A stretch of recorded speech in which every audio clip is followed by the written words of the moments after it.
রহমানির রহিম। ন্যাশনাল কলেজের অনলাইন ভিত্তিক শিক্ষা কার্যক্রমে তোমাদের স্বাগতম।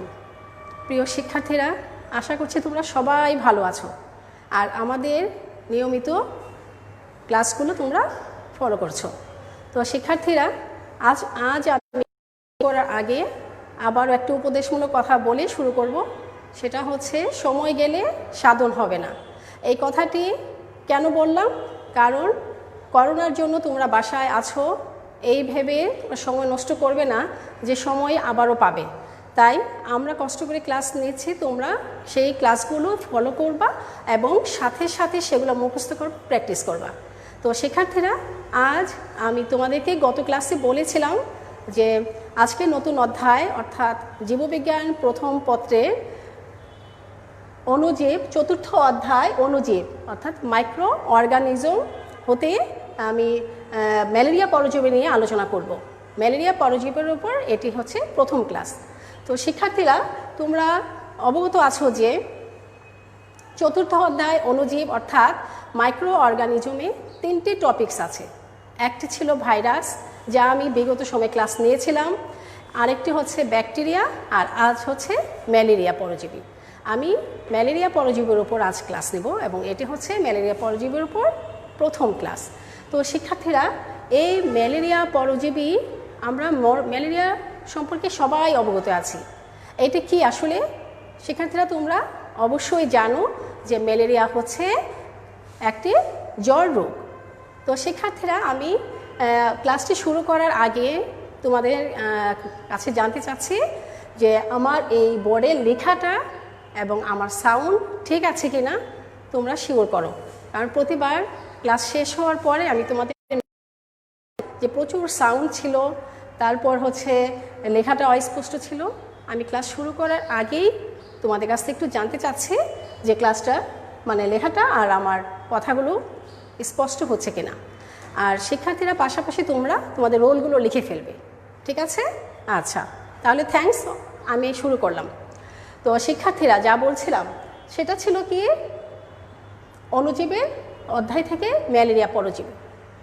তো শিক্ষার্থীরা, ম্যালেরিয়া পরজীবী অর্থাৎ ম্যালেরিয়া পরজীবী দ্বারা আক্রান্তর ফলে আমাদের যে জ্বর রোগ হয় সেটাই হচ্ছে ম্যালেরিয়া জ্বর।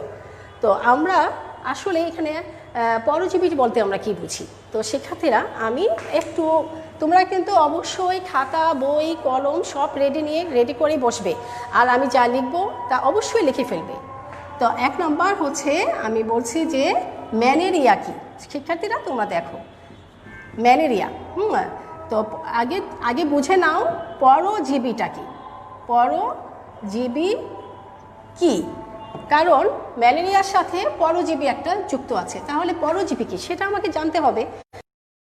হচ্ছে পরজীবী কি? যারা পোষক বা অন্য একটি জীবের উপর বসবাস করে, জীবন ধারণ করে, পোষকের থেকে খাদ্য গ্রহণ করে এবং বেঁচে থাকে, কিন্তু বিনিময়ে পোষকের ক্ষতি সাধন করে, সেটাই হচ্ছে পরজীবী। তার মানে কি, সে নিজে উপকৃত হচ্ছে, বেঁচে থাকছে, তার উপর অবস্থান করছে, বিনিময়ে তার উপকার তো করলই না, অপকার না করলেও হতো, কিন্তু তার অপকার করে যাচ্ছে, সেটাই হচ্ছে প্যারাসাইট বা পরজীবী। তো শিক্ষার্থীরা, এই যে ম্যালেরিয়া পরজীবী, আজকে টপিকসটা হচ্ছে ম্যালেরিয়া পরজীবী। ম্যালেরিয়া পরজীবী। তো শিক্ষার্থীরা, এই ম্যালেরিয়া জ্বরটা কিন্তু একদিনই ম্যালেরিয়া জ্বরের নামটা আসেনি। যেমন শিক্ষার্থীরা, তোমরা বর্তমানে যে আমাদের যে পরিস্থিতি যাচ্ছে, দুর্বিষহ পরিস্থিতি যে যাচ্ছে, সেটা কী জন্য? সেটা হচ্ছে করোনা ভাইরাস। তো করোনা ভাইরাসে প্রতিষেধক যতক্ষণ না পর্যন্ত তৈরি হবে ততক্ষণ পর্যন্ত আমরা একটা আতঙ্কের মধ্যে সময় কাটাচ্ছি। সেরকম শত শত বছর আগে, অনেক বছর আগে যখন ম্যালেরিয়া আবিষ্কার হলো, অর্থাৎ ম্যালেরিয়া রোগটি পৃথিবীতে দেখা দিল, সেই সময়ের কিছু ঘটনা আমাদের জানা দরকার। সেটা হচ্ছে, প্রাচীনকালে যত ধরনের রোগ মহামারী আকারে দেখা দিয়েছিল, তার মধ্যে এই ম্যালেরিয়া একটি অন্যতম রোগ। তো শিক্ষার্থীরা, এই ম্যালেরিয়া পরজীবীটা ম্যালেরিয়া জ্বরের নামটি প্রথমেই আসে, এইভাবে আসেনি, অর্থাৎ খ্রিস্টপূর্ব। খ্রিস্টপূর্ব কিভাবে এই নামটি আসছে দেখো, খ্রিস্টপূর্ব তোমার এখানে তোমরা শিক্ষার্থীরা তোমরা সবাই লাইনে আছো তো? খ্রিস্টপূর্ব 2700 অব্দে, 2700 খ্রিস্টপূর্ব 2700 অব্দের পূর্বে প্রাচীন চীন দেশে এই রোগটির নামকরণ করা হয়েছিল unique periodic fever. Unique periodic fever, unique periodic fever, VER। শিক্ষার্থীরা খ্রিস্টপূর্ব 2700 অব্দের পূর্বে ইউনিক পেরিওডিক ফিভার নামে এটা প্রাচীন চীন দেশে এটি, হ্যাঁ, প্রাচীন চীনে এটি কি নামে পরিচিত ছিল? Unique periodic fever. শিক্ষার্থীরা তোমরা খেয়াল করো, এরপরে এটা অথবা এটাকে অনুপম পরাবৃত্ত জ্বরও বলা যায়। অনুপম, এটা আরেকটি নাম হচ্ছে অনুপম পরাবৃত্ত জ্বর। এটি আরেকটি নাম ছিল অনুপম পরাবৃত্ত জ্বর। তো শিক্ষার্থীরা তারপরে এই রোগের কারণে, হ্যাঁ, এইভাবে এই নামটি নথিভূত ছিল, কিন্তু এই রোগটি পরবর্তীতে এত বাধাগ্রস্ত হয়েছিল, এই রোগটির কারণে অনেক দেশ ক্ষতিগ্রস্ত হয়েছিল, বিশেষ করে সেই রোমের। শিক্ষার্থীরা তোমরা খেয়াল করো, প্রাচীন রোমান সাম্রাজ্য এই রোগটির কারণে ধ্বংসপ্রাপ্ত হয়েছিল। প্রাচীন রোমান সাম্রাজ্য এই ম্যালেরিয়া রোগের কারণে ধ্বংসপ্রাপ্ত হয়েছিল, রোমান সাম্রাজ্যটি। তাই এই ম্যালেরিয়া জ্বরের নাম তখন ছিল রোমান জ্বর। তার মানে এর আরেকটি নাম হচ্ছে কি? রোমান জ্বর। কারণ এটি রোমান সাম্রাজ্য ধ্বংস করে দিয়েছিল এই ম্যালেরিয়া জ্বরটি, তাই সেই সময় এটাকে রোমান জ্বরও বলা হতো। তো শিক্ষার্থীরা তারপরে এই জ্বরটি এরপরে মধ্যযুগে এসে একে বলা হয় জলাজ্বর। মধ্যযুগে এসে এই জ্বরটার নাম দেওয়া হয়েছে, মধ্যযুগে এটা নাম দেওয়া হয়েছে জলাজ্বর। তো শিক্ষার্থীরা জলাজ্বর হচ্ছে মার্চ ফেভার বলা যায় এটাকে, আরেকটা নাম হচ্ছে মার্চ, MARSHFEVER। তাহলে মধ্যযুগে এসে এই ম্যালেরিয়া জ্বরের নাম হয়ে গেল জলাজ্বর বা মার্চ ফেভার। শিক্ষার্থীরা এরপরে বিজ্ঞানী টর্টি এই ম্যালেরিয়া নামক এই জ্বরটিকে ম্যালেরিয়া নাম দিয়েছেন। কিভাবে? বিজ্ঞানী টর্টি, তোমরা এগুলো MCQর জন্য অবশ্যই মনে রাখবে। বিজ্ঞানী টর্টি 1753 সালে, বিজ্ঞানী টর্টি 1753 সালে এই রোগটির নাম দেন কি? ম্যালেরিয়া। কি নাম দিলেন? সর্বপ্রথম ম্যালেরিয়া নাম দেন, সর্বপ্রথম ম্যালেরিয়া নাম দেন, ম্যালেরিয়া, RIA। এখন নামটি কিভাবে ম্যালেরিয়া নামটি আসলো তোমাদের জানতে হবে। দুটি ইতালীয় শব্দের সমন্বয়ে এই শব্দটি উৎপত্তি হয়েছে। দুটি ইতালীয় শব্দের লিখে রাখো তোমরা, দুটি ইতালীয়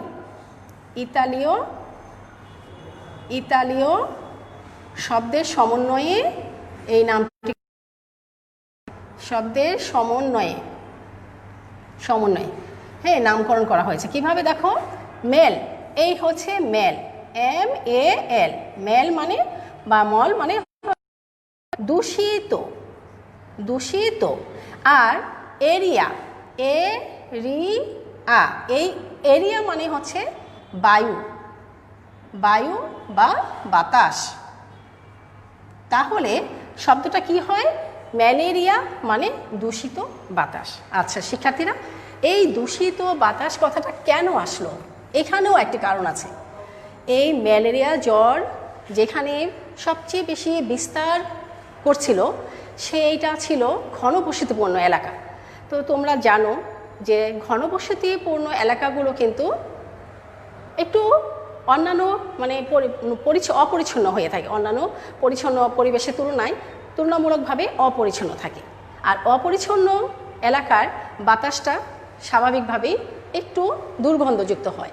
তো দেখা গেছে যে যেহেতু এই জ্বরটি ঘনবসতিপূর্ণ এলাকায় বেশি বিস্তার লাভ করেছিল, তাই মনে করলেন যে এটি দূষিত বাতাস সেবনের কারণে ম্যালেরিয়া জ্বর হয়। এবং এই ধারণাটি অনেক দিন পর্যন্ত, অনেক বছর পর্যন্ত সেটি বিস্তার করেছিল। সবার মধ্যে এই ধারণাটাই ছিল যে দূষিত বাতাস সেবনের কারণেই ম্যালেরিয়া জ্বর হয়। তো শিক্ষার্থীরা, এর পরবর্তীতে আমরা দেখতে পেলাম যে এই 1880 সালে ফরাসি ডাক্তার, 1880 সালে ফরাসি ডাক্তার, তোমার কত সালে, 1880 খ্রিস্টাব্দে তোমার ফরাসি ডাক্তার কি করলেন, এই রোগকে তিনি কি করলেন, ম্যালেরিয়া আক্রান্ত রোগীর রক্তে ফরাসি ডাক্তার তোমার চার্লেস লেভেরন, বিজ্ঞানী ডাক্তারের নাম হচ্ছে চার্লেস, CHARLES, চার্লেস লেভেরন, চার্লেস লেভেরন কি করলেন, এই রোগের নাম, এই চার্লেস লেভেরন এই রোগের নাম দিলেন, এই রোগের কারণটা শনাক্ত করতে পেরেছেন।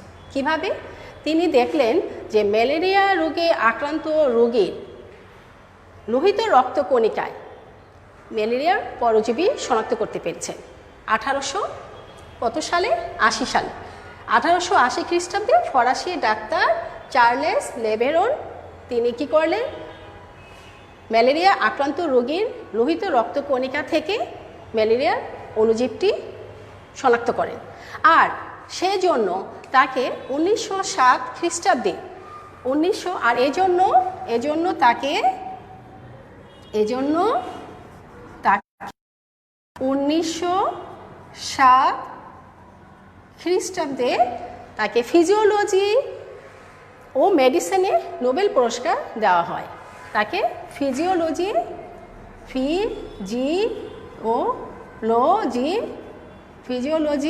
ও মেডিসিনে নোবেল পুরস্কার দেওয়া হয়। মেডিসিনে নোবেল পুরস্কার দেওয়া হয়। তো শিক্ষার্থীরা দেওয়া হয়। এখন এই যে আমি যতটুকু লিখেছি ততটুকুর মধ্যে কিন্তু অনেকগুলো MCQ আছে। তো তোমরা এগুলো সনগুলো, বিজ্ঞানীর নাম, ডাক্তারের নাম, যিনি এই ফরাসি বিজ্ঞানীর প্রশ্ন হতে পারে MCQতে যে কত সালে কোন দেশের ডাক্তার এই ম্যালেরিয়া পরজীবীটি শনাক্ত করেন, অর্থাৎ লোহিত রক্তকণিকা থেকে ম্যালেরিয়া পরজীবীটি শনাক্ত করেন। তোমরা নিশ্চয়ই মনে থাকবে এটা পড়লে এবং লিখে রাখলে। এরপরে এই ধারণার পরে থেকেই এরপরে এই বিজ্ঞানী যখন এটা আবিষ্কার করে ফেললেন তখন থেকেই মানুষের মধ্যে ধারণাটা ভাঙতে শুরু করলো যে এটা দূষিত বায়ু সেবনের জন্যই যে ম্যালেরিয়া রোগ হয় তা আসলে ঠিক নয়। এরপরে 1807 খ্রিস্টাব্দে তোমরা আবার লিখো 1807 খ্রিস্টাব্দে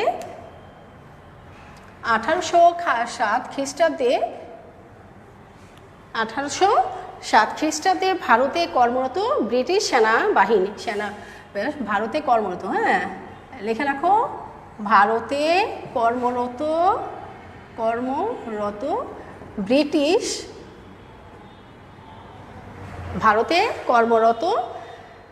সেনাবাহিনীর ডাক্তার,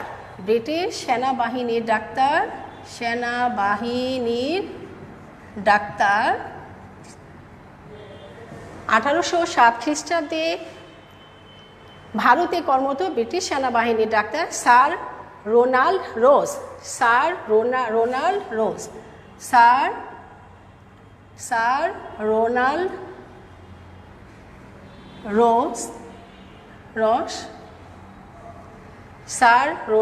রস কি করলেন? শিক্ষার্থীরা আবিষ্কার করেন যে অ্যানোফিলিস নামক মশার দেহে অ্যানোফিলিস নামক মশকি এই রোগের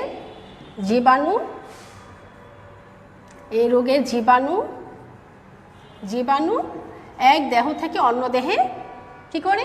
স্থানান্তর করে। তাহলে এই যে ভারতের 1807 খ্রিস্টাব্দে ভারতের কর্মরত ব্রিটিশ সেনাবাহিনীর ডাক্তার স্যার কি করলেন? স্যার রোনাল্ড রস অ্যানোফিলিস নামক মশকির রূপে দেহে এই রোগের জীবাণুটা শনাক্ত করতে পারলেন। এই জন্য তাকে এই যুগান্তরকারী আবিষ্কারের জন্য তাকে 1902 সালে চিকিৎসা বিজ্ঞানের জন্য নোবেল পুরস্কার দেওয়া হয়। এজন্য তাকে তোমরা লিখে ফেলো, এজন্য এই যুগান্তরকারী আবিষ্কারের জন্য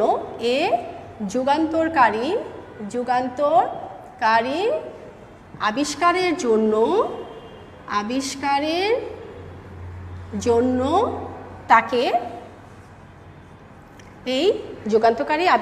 জন্য তাকে স্যার রোনাল্ড রসকে 1902 সালে চিকিৎসা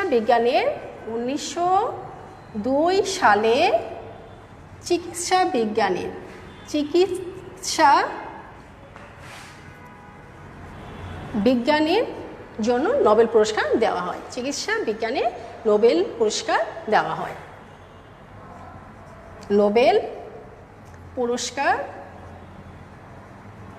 দেওয়া হয়। আচ্ছা শিক্ষার্থীরা, এই পর্যন্ত তোমরা অনেকগুলো বিজ্ঞানী এবং ডাক্তারের নাম জানতে পারলে এবং সনগুলো জানতে পারলে এবং বিজ্ঞানীরা এবং ডাক্তাররা কে কোন দেশে এবং কত সালে এই ম্যালেরিয়া জীবাণুটি আবিষ্কার করেছিলেন তাও তোমরা জানতে পারলে। এগুলা এমসিকিউর জন্য অনেক ইম্পর্টেন্ট, তোমরা খুব ভালো করে এগুলো পড়বে। তো শিক্ষার্থীরা, এরপরে তোমরা কি বলতে পারো যে তাহলে আমরা কি এখন বলতে পারি না যে ম্যালেরিয়া কি? তাহলে কি আমরা বলতে পারি না যে ম্যালেরিয়াটা কি? ম্যালেরিয়া হচ্ছে, আমরা কি বুঝলাম এতক্ষণ পরে যে ম্যালেরিয়া কি? তাহলে প্রশ্নটা হলো ম্যালেরিয়া কি? ম্যালেরিয়া হলো এক ধরনের অ্যানোফিলিস মশকি বাহিত এক ধরনের জ্বর রোগ। ম্যালেরিয়া হচ্ছে অ্যানোফিলিস মশকি বাহিত এক ধরনের জ্বর রোগ যা মানুষের লোহিত রক্তকণিকাকে ধ্বংস করে। রক্ত শূন্যতা সহ বা অ্যানিমিয়া সহ নানান ধরনের জটিল রোগ সৃষ্টি করতে সক্ষম হয়। আর সেই রোগটির নামই হচ্ছে ম্যালেরিয়া জ্বর। ঠিক আছে শিক্ষার্থীরা, তাহলে আমার প্রশ্ন হচ্ছে যে ম্যালেরিয়া জ্বরটি কেন মশকি দ্বারা প্রবাহিত হয়, কেন মশা দ্বারা না? আমার কথা হচ্ছে, প্রশ্নটা তোমরা লেখো, এটা অনেক সময় 2 নম্বরের জন্য আসে, জ্ঞানমূলক অনুধাবন হিসেবে আসে, যে ম্যালেরিয়া জ্বরের, প্রশ্নটা লিখে ফেলো, ম্যালেরিয়া জ্বরের বাহক অ্যানোফিলিস মশকি মশা নয় কেন? অ্যানোফিলিস মশকি কেন? মশকি কেন? ব্যাখ্যা করো। তো শিক্ষার্থীরা, এটা প্রশ্নটা তোমরা ভালো করে বুঝে নাও। আমি এখনই এটা বুঝাই বলছি, তোমরা জেনে নাও। দেখো, মশকি, মশকি, মশা না, মশা না, এটা মশকি। তার মানে কি জানো, আমরা প্রতিদিন আমাদের বাসার ঘরের মানে আশেপাশে বা বাসার ভিতরে বিশেষ করে যে মশাগুলোকে প্রবেশ করতে দেখি, যে মশাগুলোর কারণে আমরা অতিষ্ঠ হয়ে পড়ি, তারা কিন্তু আসলেই স্ত্রী মশা অর্থাৎ মশকি। তাহলে মশারা কিন্তু কখনো বাড়িতে প্রবেশ করে না, কারণ অ্যানোফিলিস মশকি সহ যারা মশকি তারা দেহের রক্ত পান করে বেঁচে থাকে, কিন্তু যারা মশা তারা ফলের রস ছাড়া অন্যান্য কিছু খেয়ে তারা বেঁচে থাকে। তাই মশা কখনো ঘরে প্রবেশ করে না, প্রবেশ করে মশকি। প্রশ্ন ছিল অ্যানোফিলিস মশকি কেন, হ্যাঁ, এই ম্যালেরিয়া জ্বরের জন্য, জ্বরের বাহক অ্যানোফিলিস মশকি কেন, এটা ব্যাখ্যা করো। তো আমার প্রশ্নটা হচ্ছে অ্যানোফিলিস মশকি তার যে ডিম আছে, ডিমের পরিপক্কতার জন্য, অ্যানোফিলিস মশকির ডিম পরিপক্কতার জন্য উষ্ণ রক্ত বিশিষ্ট প্রাণীর রক্ত প্রয়োজন হয়। তাই এই স্ত্রী অ্যানোফিলিস মশকিগুলো মানুষের শরণাপন্ন হয় রক্ত পানের জন্য, কারণ মানুষ উষ্ণ রক্ত বিশিষ্ট প্রাণী। এছাড়াও অনেক পশু আছে, অনেক প্রাণী আছে যারা উষ্ণ রক্ত বিশিষ্ট প্রাণী। তো এখন এই উষ্ণ রক্ত বিশিষ্ট প্রাণীর রক্ত সেবন করতে আসে কেন, কারণ তাদের ডিমের পরিস্ফুটনের জন্য। আর যখনই তারা আমাদের ডিম পরিস্ফুটনের জন্য যখন রক্ত পান করতে আসে, তখনই তাদের লার্ভার মধ্যে তাদের যে প্রোবোসিস আছে সেখানে লক্ষ লক্ষ এখানে থাকে, এই কীটগুলো এই রক্তপানের মাধ্যমে চলে আসে। এখন প্রশ্ন হতে পারে যে কিউলিক্স এডিস মশকি, কিউলেক্স আর এবং এডিস মশকি, কিউলেক্স এবং এডিস মশকি, হ্যাঁ, মশকি কি এই রোগটি বহন করতে পারে, মশকি এই রোগ বহন করতে পারে কিনা, এই রোগ বহন করে কিনা, শিক্ষার্থীরা করে কিনা, হ্যাঁ, এটাও তোমাদের জানা প্রয়োজন। কারণ কিউলেক্স এবং অ্যানোফিলিস মশকি তারাও তো আমাদের রক্ত পান করতে আসে। যদি তারা আমাদের রক্ত পান করেও থাকে, কিন্তু সেখানে এই কীটগুলো স্থায়ী হতে পারে না, তাদের গ্যামেটগুলো, পুং গ্যামেট, স্ত্রী গ্যামেটগুলো হয় না, কারণ স্ত্রী তোমার যে কিউলেক্স এবং এডিস মশকির পাকস্থলীতে এক ধরনের এনজাইম আছে। সেই এনজাইমগুলো কি করে মশকির তাদের যে পুং গ্যামেট ও স্ত্রী গ্যামেটগুলো তাদের ক্রোপের মধ্যে যে তৈরি হওয়ার পরে সেই এনজাইমগুলো তাদেরকে ধ্বংস করে ফেলে। তো ধ্বংস করে ফেলার পরে তাদের জীবনচক্রটা অসম্পূর্ণ থেকে যায় এবং তারা মৃত্যুবরণ করে, যার জন্য তাদের মাধ্যমে আমাদের দেহে এই ম্যালেরিয়া পরজীবীটা ছড়ায় না। কিন্তু অ্যানোফিলিস মশকি, এই অ্যানোফিলিস মশকির ক্রোপের মধ্যে, অর্থাৎ ক্রোপ মানে কি, কীট পতঙ্গের পাকস্থলীকে ক্রোপ বলা হয়। তো সেই পাকস্থলী বা ক্রোপের মধ্যে এই ধরনের কোনো এনজাইম নাই, ফলে ম্যালেরিয়ার পরজীবীর যে গ্যামেটগুলো অর্থাৎ পুং গ্যামেট অর্থাৎ ম্যাক্রো গ্যামেটগুলো তারা ধ্বংস করতে পারে না, ফলে তারা স্বাচ্ছন্দ্যে ম্যালেরিয়ার জীবাণুগুলো অ্যানোফিলিস মশকের ক্রোপের মধ্যে যৌনজনন ঘটাতে পারে আর ম্যালেরিয়ার জীবনচক্রটা সম্পন্ন করতে পারে। তো শিক্ষার্থীরা, এখন আমার প্রশ্ন হচ্ছে ম্যালেরিয়া জ্বরের যে রোগ অর্থাৎ ম্যালেরিয়া জ্বরের জন্য যে বাহক অ্যানোফিলিস মশকি, আর হচ্ছে আমার কথা হচ্ছে ম্যালেরিয়া জ্বরের বাহক কয়টি, ম্যালেরিয়া জ্বরের জন্য দায়ী বাহক কয়টি, অর্থাৎ তোমরা মনে রাখবা যে ম্যালেরিয়া জ্বরের জন্য দায়ী বাহক হচ্ছে দুইটি। ম্যালেরিয়ার বাহক হচ্ছে দুইটি, ম্যালেরিয়া পরজীবীর বাহক দুইটি পরজীবীর বাহক হচ্ছে বাহক দুইটি। একটা হচ্ছে মানব দেহ আর আরেকটি হচ্ছে মশকি, অ্যানোফিলিস মশকি।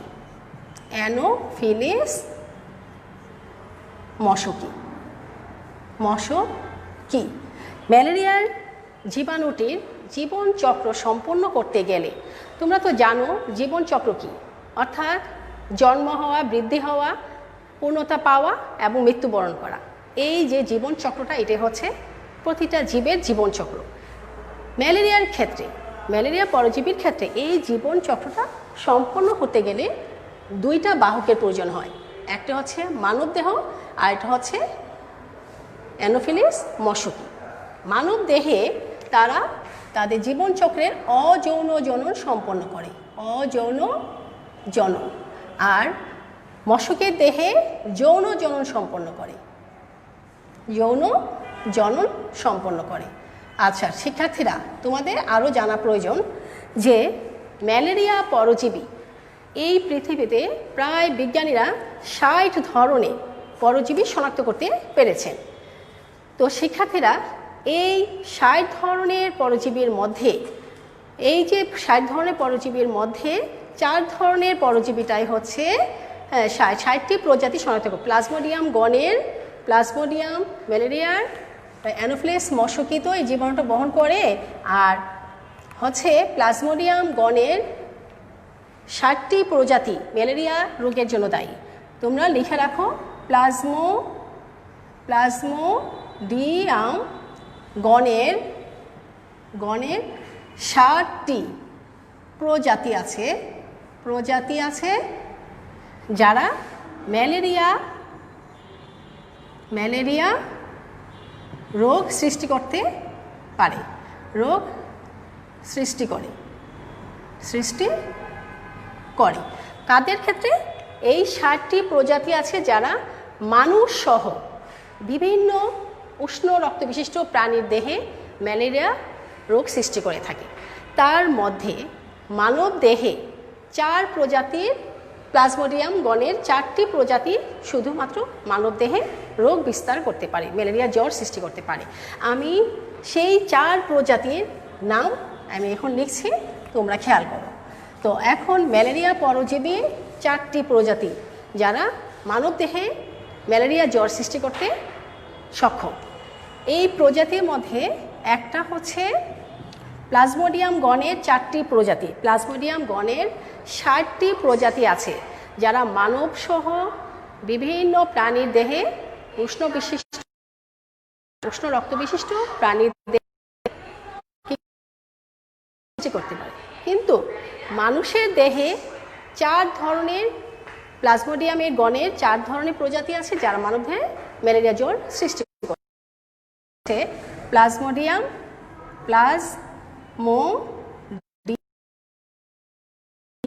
ভাইভ্যাক্স, প্লাজমোডিয়াম ভাইভ্যাক্স, এখানে আন্ডারলাইন করবা, এটা বৈজ্ঞানিক নাম। তারপর হচ্ছে প্লাজমোডিয়াম, আরেকটি প্রজাতি হচ্ছে প্লাজমোডিয়াম